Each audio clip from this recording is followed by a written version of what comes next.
There's about 16 events in total, but the ones predominantly that I'm involved in would be obviously the Sunset Service, the Candlelight Vigil, the HMS Newcastle Freedom of Entry March, which is on the Monday, the Dawn Service down at Nobby's Beach, the March itself, which is obviously at Anzac Day, and the United Commemoration Service, which is in Civic Park. How many people do you expect to attend celebrations this year? On Anzac Day, probably the Dawn Service, you'd be averaging around about between 45 to 60,000 people, depending on the weather is dependent. The March, you'd get about 25,000 line the street, and you'd get probably about 1,500 actually in the March itself, so that's pretty good.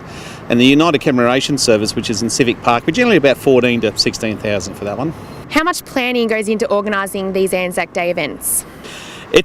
It's literally 12 months, and it can teach you to roll. I mean, we have 3 major meetings with all our stakeholders, and they start about 6 months prior to the event, and then we basically look at what happened last year and lessons learned, what worked and what didn't work, and then the next meeting's all about adopting those changes and methods and making it better, and then the final meeting's about finalising all the plans away you go. But there's a lot of work going on behind the scenes for all that, continuously with all the different stakeholders, because it's just not council. It's police, it's taxis, it's buses, it's ferries, it's the community, it's all different businesses that support Anzac Day. It's huge. It's absolutely Army, Navy, Air Force. I mean, it's a lot of stakeholders involved. From the council's perspective, why is Anzac Day so important to the community of Newcastle?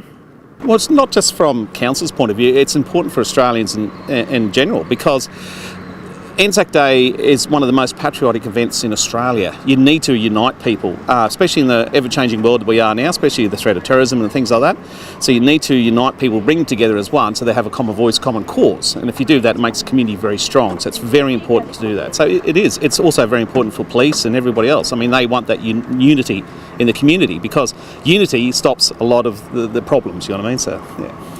Thank you.